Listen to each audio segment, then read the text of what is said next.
Alright, so these are all of our new lifters. I assembled one already, so lifters with our new rocker rollers. So we just gotta make 12. So I'm gonna kind of make 2 piles here. They're all individually packaged from the dealer. We're just gonna open it up, get our 12 lifters out, 12 rollers, and we're gonna put them together and lubricate them a little bit and install them. We don't have to use any kind of assembly lube. We can just use good old oil for stuff like this. Alright, so I'm just taking out the last of the rockers now. Just want to count everything, make sure we get 12 of everything. 1, 2, 3, 4, 5, 6, 7, 8, 9, 10, 11, 12. 1, 2, 3, 4, 5, 6, 7, 8, 9, 10, 11, 12. So the way we're going to assemble these are just by taking the top and putting them in until they clip, and then give them a tug, make sure they're in place. 1 assembly, 2 assemblies, and so on.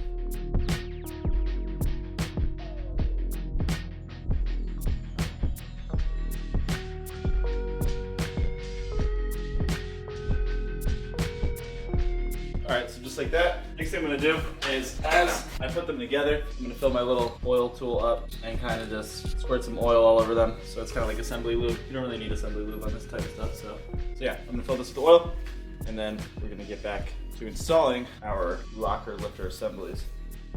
Alright, so I'm going to pour a little bit of oil from my little squirting on my lifters first, and then we're just going to drop them in. And you just want it to sit on top of the valve spring. And the reason I'm putting it on here is just so they have some lubrication on entry. This is going to be primed and lubricated internally, separately. So, use this for all 12 of them.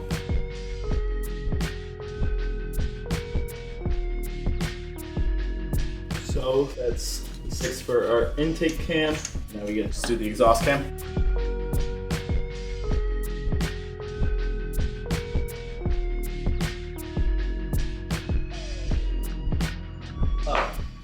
A used one. Somehow that got up there. And I'm gonna just double check because somehow I just mixed my new ones with my old ones. So I'm gonna grab a flashlight, just make sure I have a total of 24 and I want my 12 new ones in. Okay, now verify that they're properly just sitting on the valve springs just by kind of wiggling them back and forth. Everything seems good. I have 1, 2, 3, 4, 5, 6, 7, 8, 9, 10, 11, 12. Okay, so that's what happened. Okay, so now what we're gonna do is clean up the bearing ledge in a similar way. We're gonna remove our camshafts and we are going to inspect them and reinstall our new camshafts. So this is our bearing ledge that we've been dealing with. So we're gonna do the same thing where we clean up all of this. A few center spots here. We're gonna be reusing the camshaft for the exhaust side. We have a replacement for the intake side, obviously. So I'm gonna flip it over like this. I'm gonna get my 13mm. I'm just gonna remove now the bracket. So my cam holder. So this is the 13. And my intake side for some reason wasn't threading nicely. So should be that I just remove this tool and I can pick up my cam bridge and my camshafts to stay behind.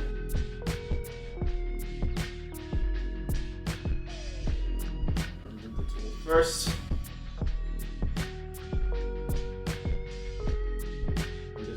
The threads here, so I'm not sure as to why that one is not torquing to spec, because the threads even inside look fine. It's kind of mind-boggling to me, but I'm gonna pop the cams out,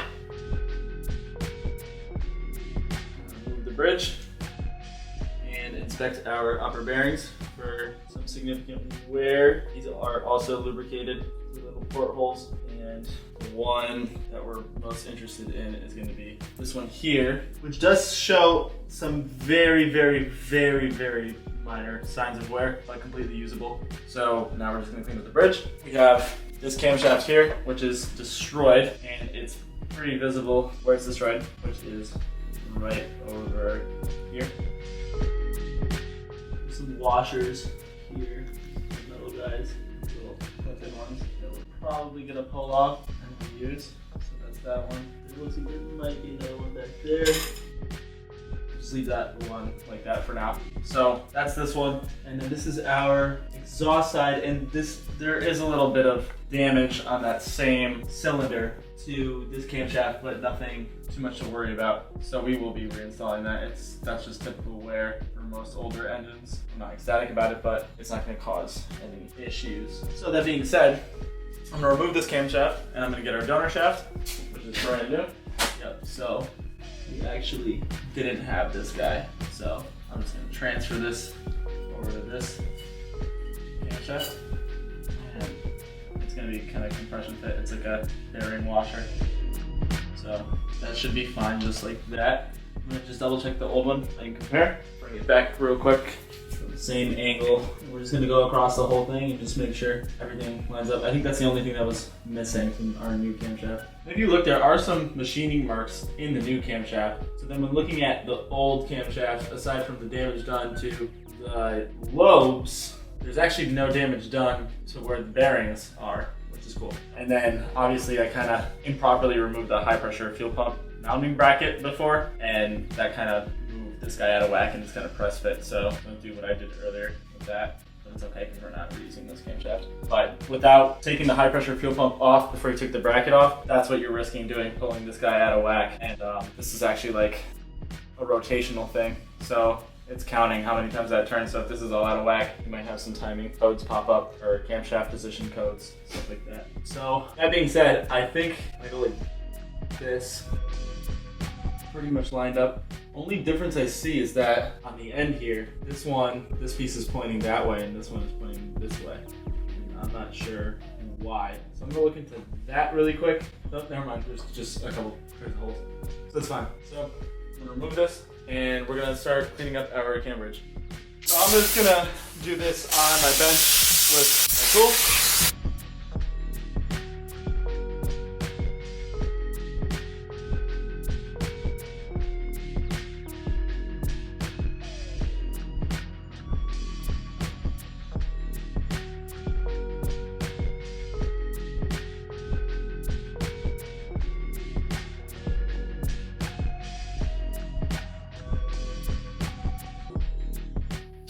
Alright, so I machined the bottom surface here where we actually mount the cam bridge to the cylinder head. And then I did up top where our valve cover gasket's going to be sealing. And then the top half of our timing cover where it actually touches the cam bridge. So I'm just going to quickly go put this through a parts washer and then we're going to wipe it down, hit it with some water just to make sure that it's super clean. And once that's done, we're going to add our sealant, install our camshafts, and reinstall our entire cam bridge fully reconstructed back into our engine. Alright, so the procedure calls for 2mm thickness bead going here, here, and down here. And then 2mm thickness, I believe, here, here, here, around these two guys, here, and maybe even down here. I'd have to double check. Okay, no. So they call it 1, 2, 3, 4, 5, 6, 7, and 8. That's how we're gonna do this. So I'm gonna start. I like to do it a little bit different than I know most Volkswagen Audi guys do. Basically, the reason for that is I just like to guarantee that I'm sealing it properly. So what I do is first lay kind of like a I don't care bead, because I'm just going to be doing like a base layer, and that's just to guarantee that I'm 100% sealing this thing. And then after that, I'm going to do my 2mm thick, or 2.5 for this one. And this doesn't really matter how you lay it. I'm going to rub it in. So I leave it like that. And I simply just take my finger and just do a base layer on this entire surface.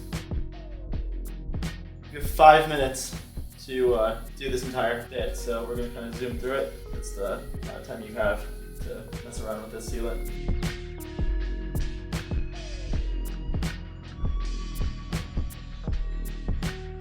You can leave the outside of the bearing ledges without any sealant.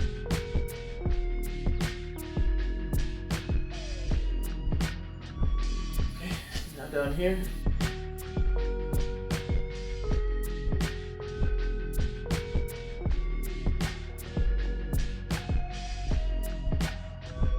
This This is the Volkswagen Audi RTV in a caulking gun, and this is, I think, exactly the sealant that this area calls for.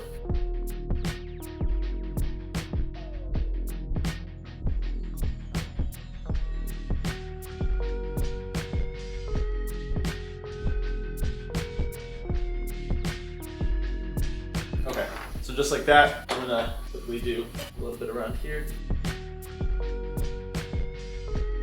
And around these guys down here.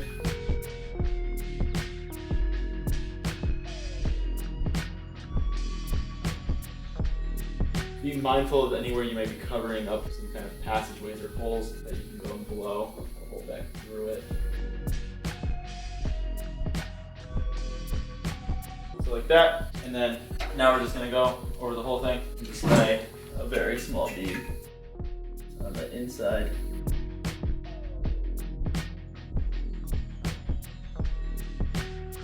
And this is just for me, knowing that I'm not gonna have any leaks. That's why I do it like this.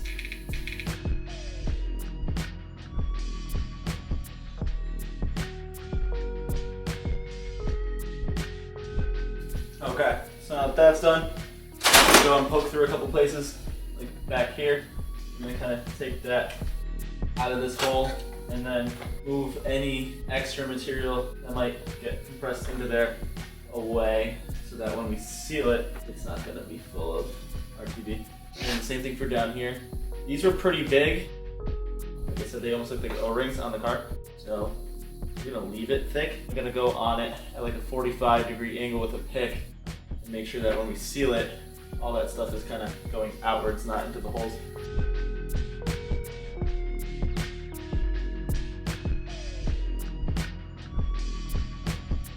All right, so just like that, I'm gonna take that little coupler piece, and people do this all sorts of different ways I've seen. You can put this bearing ledge on and actually compress it first, and then reinstall this after. I like to just run a bead on it right now and put it into place on the cylinder head. Now I have RTV all over my fingers, I'm going to take my gloves quick and take my camshafts back into the bearing ledge. What I'm gonna do first is get my little squirter, lubricate the ledge, control the bearings.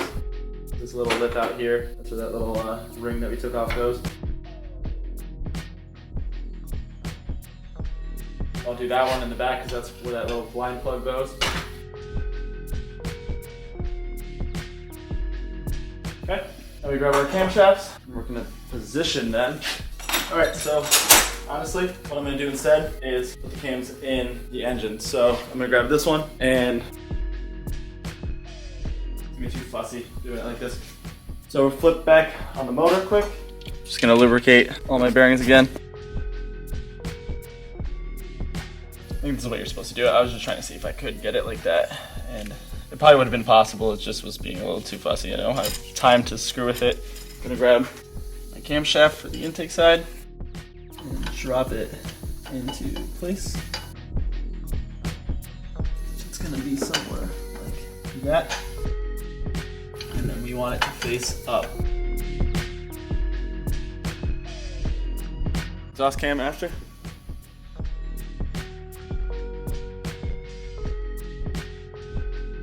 And it's really gonna go up like this, but right now that lifter is in the way. So we're just gonna put it like that. Or, you know what? No, we're gonna drop it in. So where it wants to seat.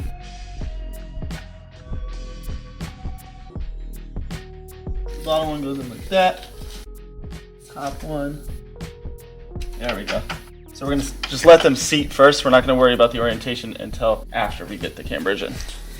Cam bridge is gonna go back. We have our little blind plug here. You just don't want to get any RTV on the cams. Position it first. Yeah, this is definitely the better way to do it. And make sure that it's seating itself initially, like this. And since ours is evenly pushed in, we know it's safe to start reinstalling our hardware. So we have all new hardware for this. We're just gonna start placing them. So there's gonna be 3 levels to torque this. Our first one's gonna be torquing them all the way down until they all touch the surface of the cam bridge. And then after that is going to be a Newton meter torque spec, and then after that an angle degree torque spec. So I'm going to put these all in first and double check our rockers one last time to make sure none of them popped out of place. And then we will start torquing them.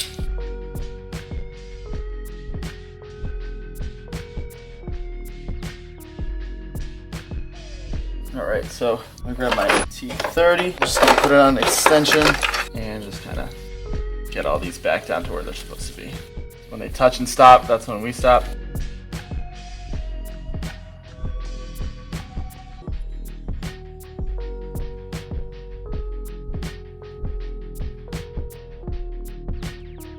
It's not quite touching yet, and I think it's because of this piece here, so we're just gonna leave it. Some people slide that in after, but I just don't trust it, because if I can't slide it in after, for whatever reason, I have to take the whole cam bridge out, so that's why I install it.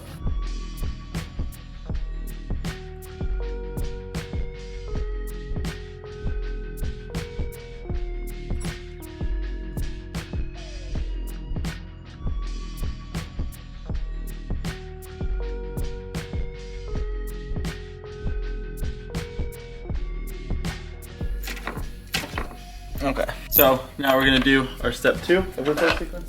All right, so I'm torquing them back up. I'm on the second sequence right now, and it's 8 Newton meters. So we did 1, 2, 3. Now we're working out here, starting in the middle and moving our way out. Same way we removed it.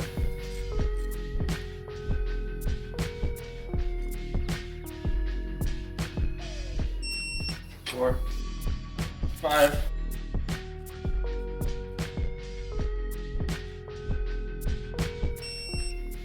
6,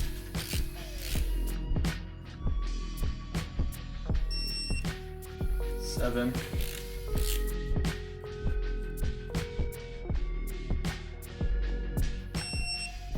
8,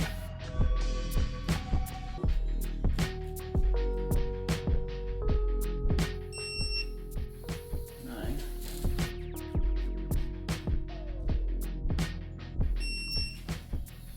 10,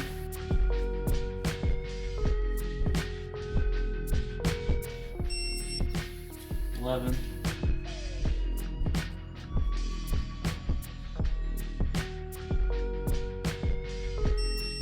12,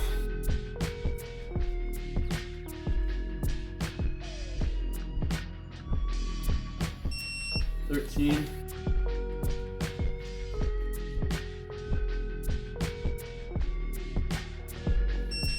14,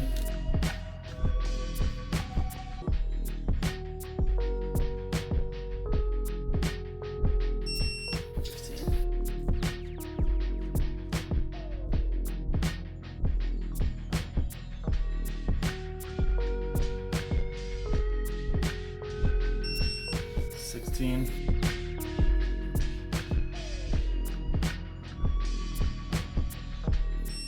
17,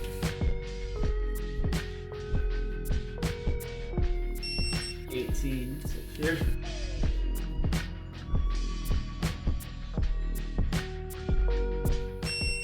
and then 19 is the last one. I have to close to that one.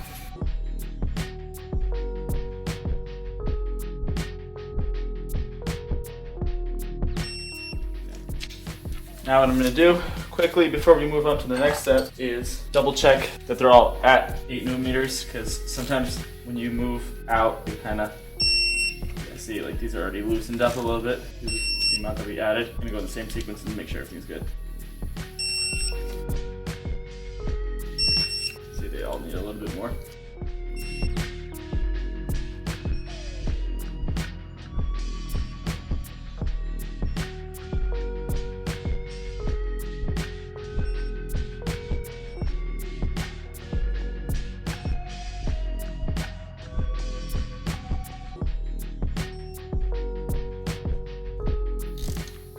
This one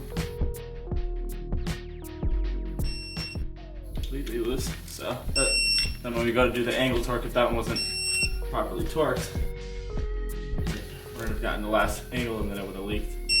Maybe caused some bearing issues. Camshaft. And the last one.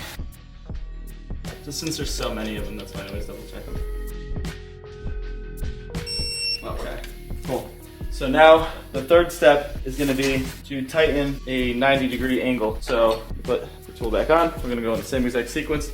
I'm going to set the tool to angling. This is sit still for a second. It's at 180 degrees, so I got to drop it in half. It's 90. And we're going to start with this one.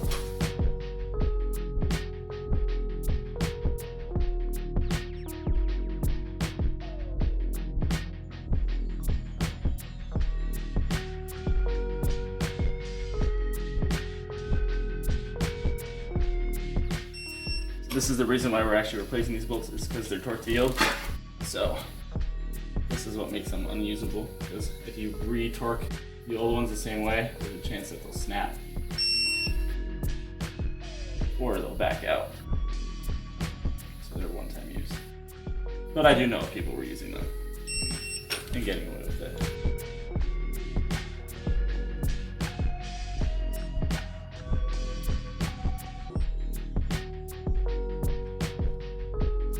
Something's up with this one in the corner. So what I'm gonna do is just make sure that I can get it back to 8 Newton meters of torque. Okay, and now I'm gonna add my 90.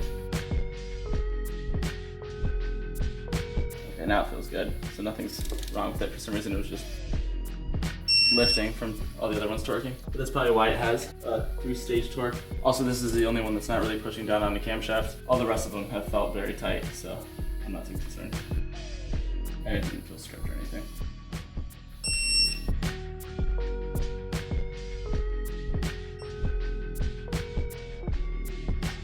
Now here's my last one, bottom corner.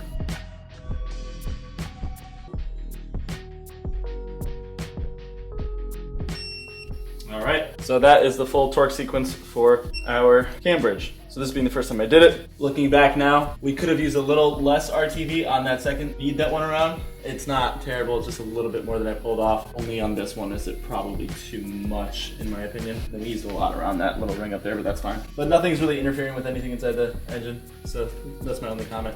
This one could have been a little less. But definitely that pre-sealing, what I like about it is it kind of guides the RTV when you press the cam bridge down where it's gonna go. So now I'm just triple checking my rockers and rollers and making sure that they're all sitting directly in front of the lobes of the camshafts, and they all are. So we're all set. What we're gonna do now is actually move our camshafts so we can get our cam tool back into place.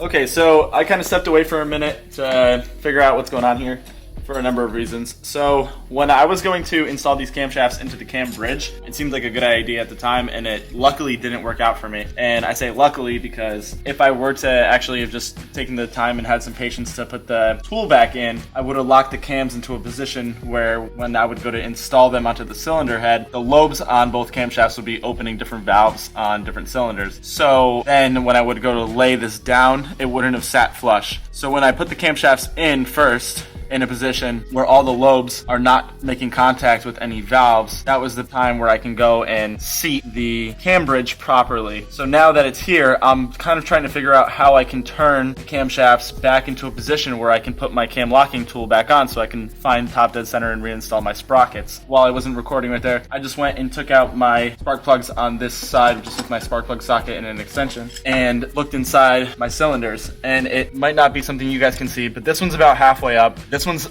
almost all the way up. I can see that piston right up top. And this one, you can't even see, so it's all the way down. So I'm not worried about 1 and 3 making contact with any valves when I turn these, but cylinder 2 is at risk of interference, and at that point I might damage the valves, especially since it's under spring tension, if I'm not holding this the right way, or if I'm not ready to catch it, especially since I'm probably going to be using a ratchet, which will spin with gears once I give it some spring tension. Once it releases spring tension, it could definitely interfere and damage valves. So if you look here though, my thread for installing the cam lock on my intake cam is about 180 degrees behind, so it's basically facing straight down. So I need to turn this entire camshaft 180 degrees. On cylinder 2, my lobes are just after opening the intake valves. So I have about, let's say, 300, just for sake of saying it, degrees to rotate this camshaft without making an interference. I only need 180 out of 300, so I'm fine on this camshaft here. If you look at the exhaust camshaft, my only lobes that are at risk of interfering with cylinder 2 are the cylinder 2 ones, which are facing straight up. So I have about 90 degrees to turn this, and issue is I have to turn this one clockwise when this one is going to be turned counterclockwise. So what I'm going to do on the intake cam is actually take, I already have it in here, the bolt that we removed earlier. I'm going to, so this is going to be clockwise from the back of the head, but counterclockwise from the way we're looking at it. So I have the bolt back here, and what I'm going to do is put it back into the camshaft, tighten it all the way, and then just simply use this socket to turn this camshaft until I can put the cam tool back on, which is going to be pretty straightforward. So I'm going to put that back in.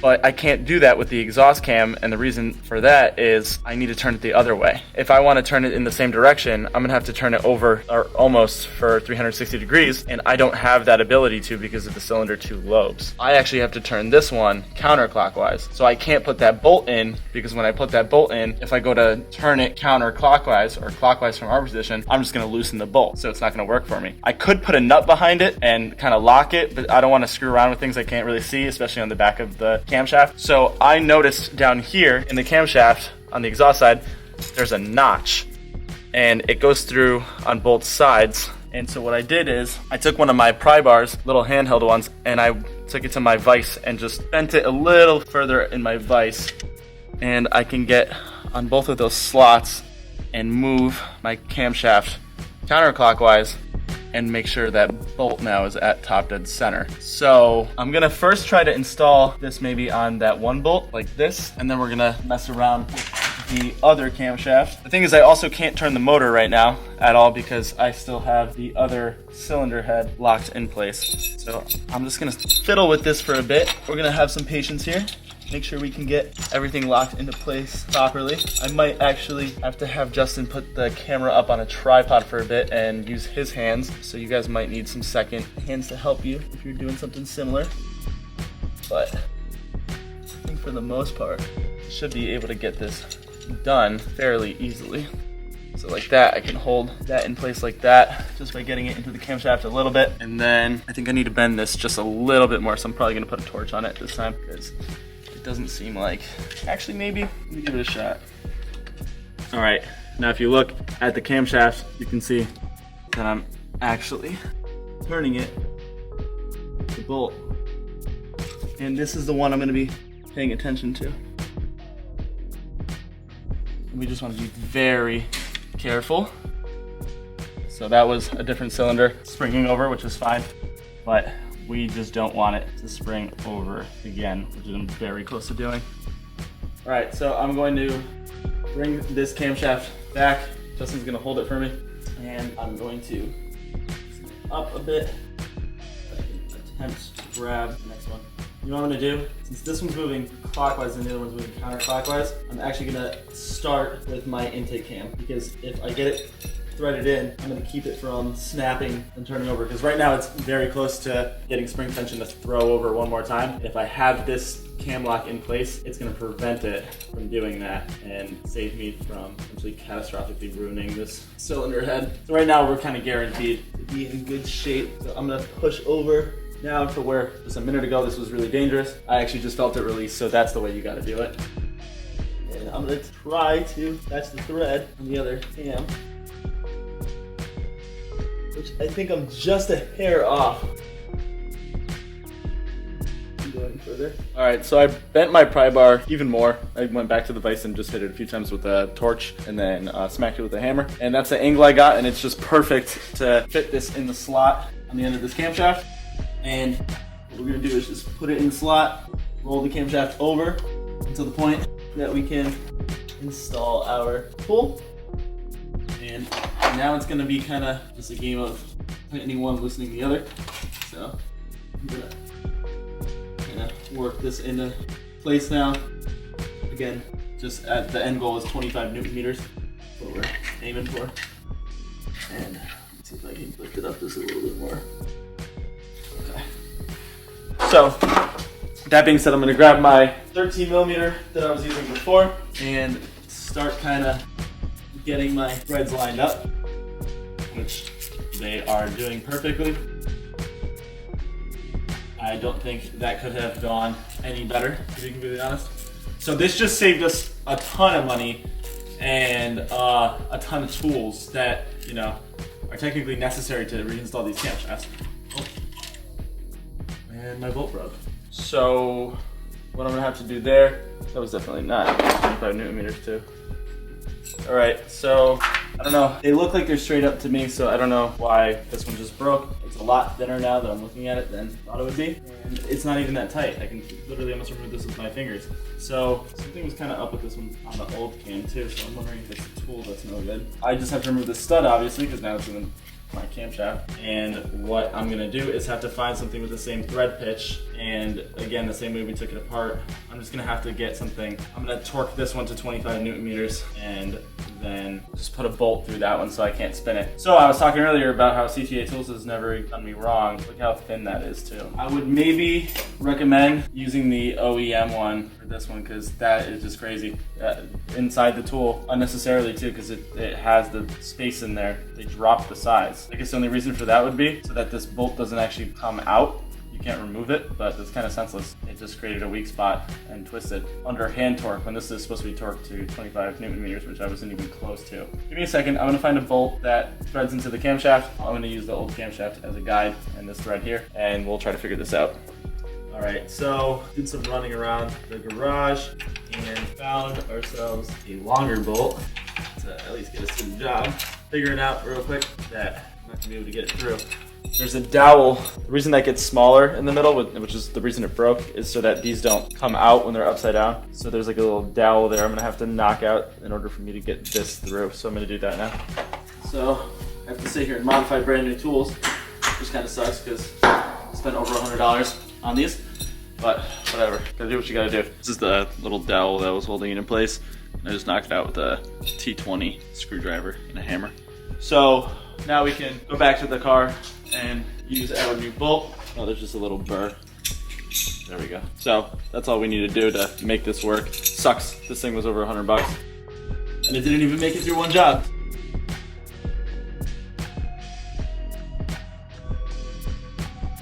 So honestly, really, I know it says 25 Newton meters.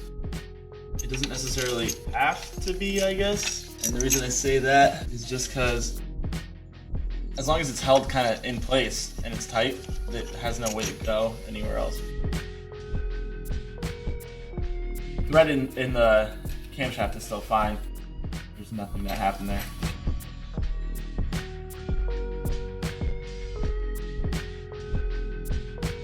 I think it's just going a little bit too far. We need to hold it where it still has some spring tension.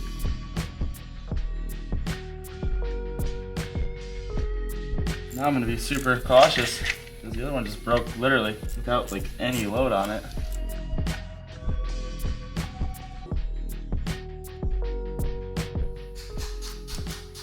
So yeah, that's gonna be the only issue here is that now this one's a little bit too tall. It has the risk of jumping up. Not that I think it's gonna happen because it's just so tall, there's no way to really bind out of place. So what I'm gonna do is make sure it's seated nicely and probably vice grip it. I'm still gonna torque the other one at 25 Newton meters. Just make sure it's flush.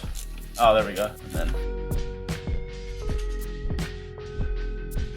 I'll kind of keep this one at the same place, 25 Newton meters. So I didn't expect any of this to be going on, but we're gonna work our way through it. Okay, hopefully this one doesn't snap. Yeah, that one broke at like a scary low torque. This is a lot. 25 Newton meters, these little bolts. I feel the pressure and I'm using a massive wrench. I was using a little 1/4 inch just with my wrist. Okay, and for this one, I'm just gonna have to use faith and a hammer and some vice grips. Go like that. The washer can get out of my way. And we're just gonna get as tight as we possibly can. Which is like there. So I just tightened this with a 10mm, as tight as it will go into the camshaft. And then as I turned it, that last turn, it kind of binded up the vice grips up against the back of the cam bridge. So I think that's kind of what we're gonna have to get away with to get this all back together. Really not at risk of much else happening because this can't really move now that this is in place, but what can happen is we can kind of maybe get a tooth off if this is raised up a little bit. So we're not running into interference issues by any means. There's no potential for your interference issues, but what we're running into potential of is having a hard time getting these cams back in, cam sprockets. So that being said, I'm gonna have to still get this bolt out the back. So yeah, definitely spend the extra money to buy the OE ones. The CTA ones did not do me right. So we have new bolts for the back of our sprockets. So we're gonna be utilizing those. On top of that, we have our sprockets themselves. Here's this one. Somewhere around here I parked the other one. Let me locate that, and then we are going to probably do the hardest part of this job now, which is actually putting our sprockets back on.